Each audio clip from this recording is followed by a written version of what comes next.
so to describe her experience. So she's going to talk about herself, and I just don't want to waste more time, so let's welcome her warmly. So Stephanie, it's your turn.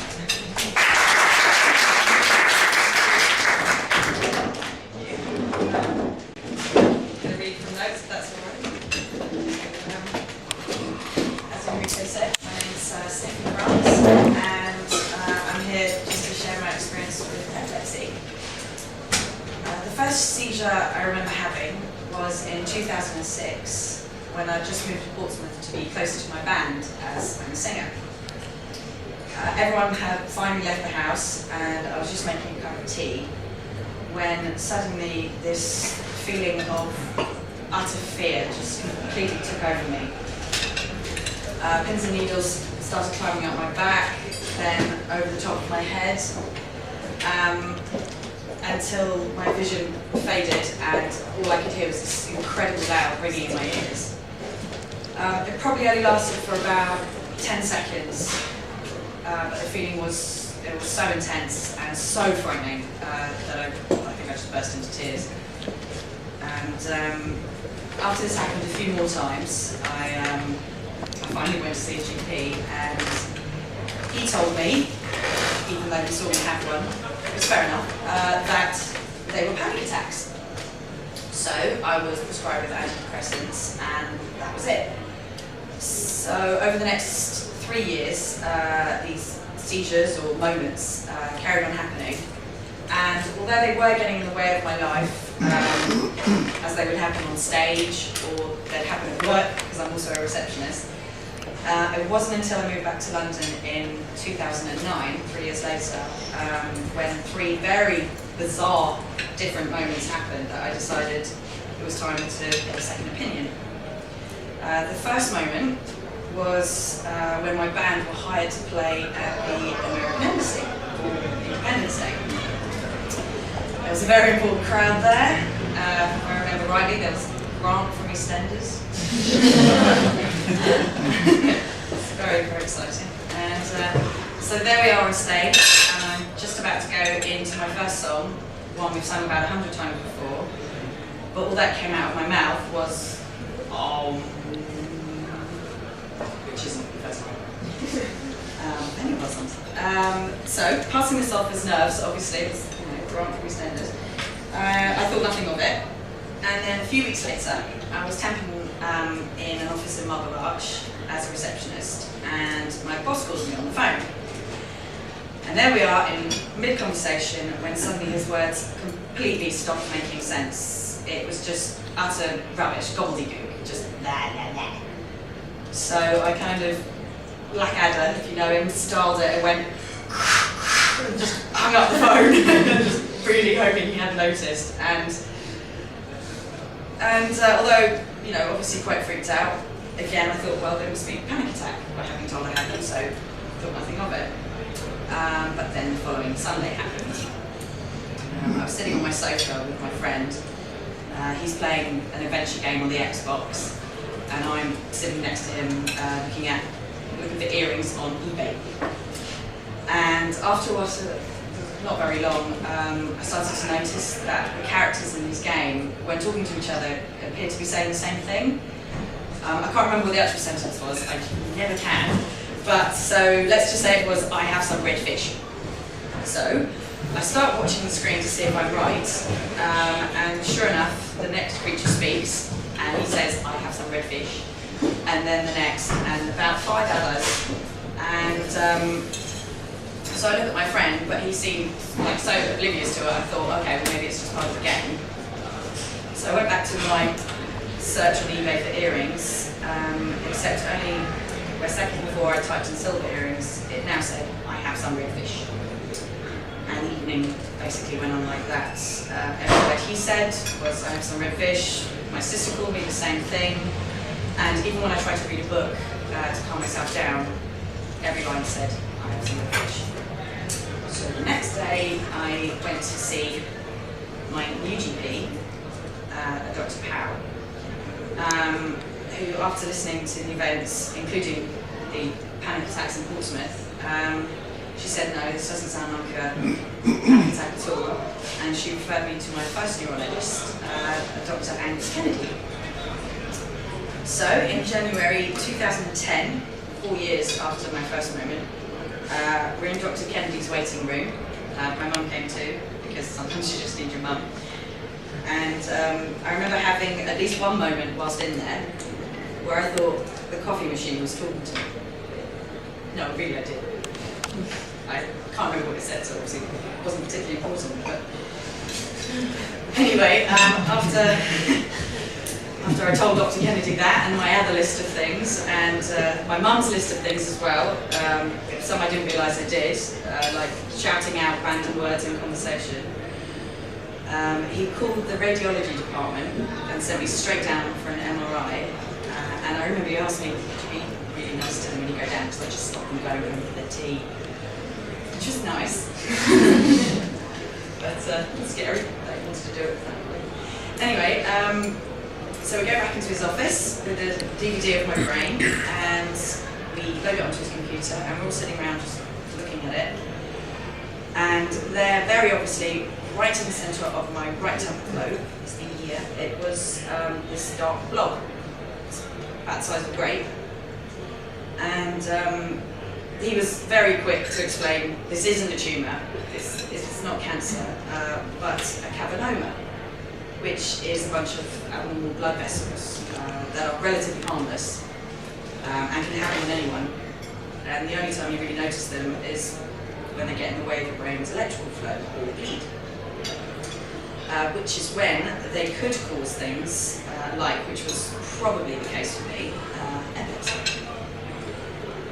But before we were definite, I had another consult with a neurologist who specialised in epilepsy, Dr. Shakir, and after an EEG and a sleep-deprived EEG, which is when they stick electrodes on your head and see what your brainwaves are doing during your seizures, he was happy, and I was finally diagnosed as having right temporal lobe epilepsy, which was brilliant because, well, I knew there were panic attacks, so yeah. And so they took me off my antidepressants and started me on some medication to stop these partial seizures, as they're termed, although they really didn't feel like it. But other than making me really tired and moody, they didn't stop anything. In fact, whilst I was on them, I developed another type of seizure where I would suddenly become utterly convinced that there was a monster in the house who was going to kill me. A monster. Which wasn't very nice.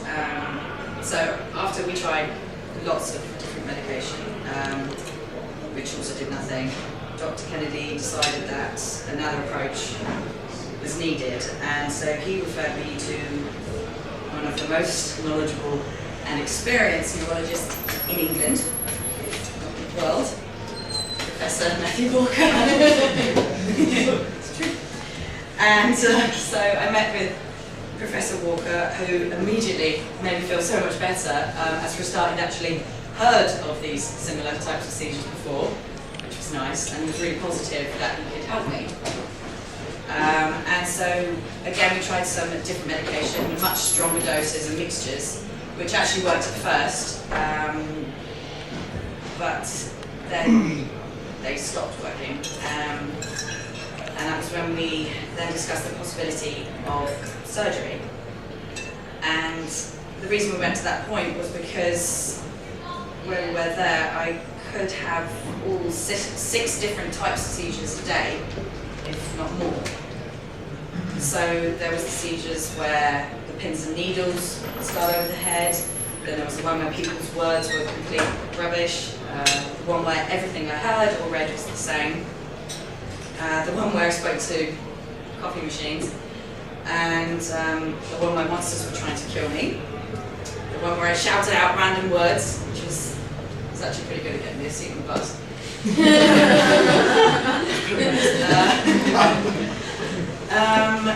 And the problem though also is after I'd have one of these seizures, I would then have this feeling of intense fear, pure dread, and which was just awful. And then I started hallucinating. where I think there were other people in the room that were in conversation with me, and then I'd be like, where did they go? And once I found myself in the door of a restaurant in Green Park, calling out to the entire place to hurry up or we'll miss the bus. And when I kind of came to, I realised there was only me and the entire group I was taken to the museum. That didn't exist at all, so that was interesting. But so, although they were really brilliantly understanding where I worked, about at this point a huge amount of time I had to take off. My career as a singer had completely stopped. And by this point I hadn't managed to perform on stage for 2 years, which was truly devastating because that's all I've ever wanted to do. So in May 2011, Professor Walker arranged a meeting with not only a very charming man, but also one of the best brain surgeons in Europe, if not also the world, I think, Mr. Andrew McAvoy. And so we all got together and got a plan. But before they would even consider an operation, they had to be absolutely certain where the seizures were coming from. Because whenever they do an EEG, the readings were all over the place. And so I had a video EEG at the telemetry unit in Queen Square. And it's very similar to an EEG, except you're in a room for a week and they film the entire thing. It's a bit like Big Brother. I mean, not nearly as fun. And no alcohol, so really. But unfortunately the results still weren't conclusive. Again, the readings were too all over the place. And so I went in for an intracranial video EEG, which is pretty much the same thing, except instead of the electrodes being put on top of your head, they drilled 3 holes on either side of your head and they put it into your brain, which was not the most fun, as I'm sure you understand. Actually, the main thing I remember that wasn't really fun was that it was so itchy, and so I'd wake up every morning with my bandages on the floor, much to the really, really, really lovely nurse's dismay. But anyway, after about a month of recovery at home, we all waited for the results. Me and my amazing hairstyle, which was just a giant quid, because they had to show you the side. And I got a call from Mr. Walker, no, Mr. McAvoy, actually, I think, and he said, yes, we can finally see without a doubt your seizures are all coming from your right temporal lobe, and so by removing the cavernoma and some of the lobe it sat in, there was a really good chance that they could take the epilepsy away with it. And he explained all the risks, such as loss of peripheral vision, having a stroke, or losing my memory, which was pretty bad anyway, so that was the most frightening for me. But I really had so much trust in Mr. McAvoy and Professor Walker and their amazing team that I couldn't stand it anymore, really. I've been living what felt like a half-life for now 6 years, and so I just knew in my heart, this is the right thing to do, this is the only thing to do. And so on the 10th of September 2012, I went into Queen Square Hospital to begin this, I think it was about an 8-hour operation, and during which they discovered that my cavernoma had been bleeding, and so they decided and removed my entire right temporal lobe. It's okay, I've got that one.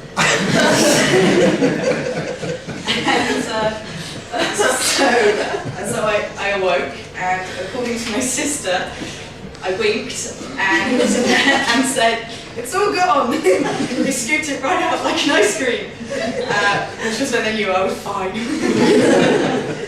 And so for the next few months, the recovery that happened, and my family and friends were amazing during it.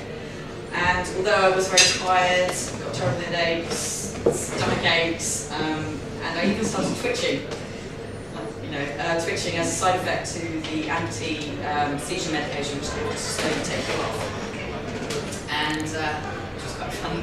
And but my vision was fine. My memory was just as scatty as always, but absolutely fine.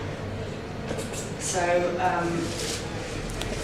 it's now 8 months later, and although my scar does sometimes itch and I get the occasional headache, I haven't had a single moment, not a single seizure since performing my surgery. I've been given a new life. I really have.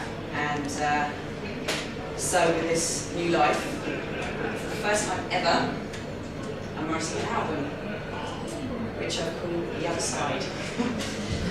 And I'll be sending the first copies to Professor Walker and Mr. McAvoy, because without them, I never would have got there. So, thank you.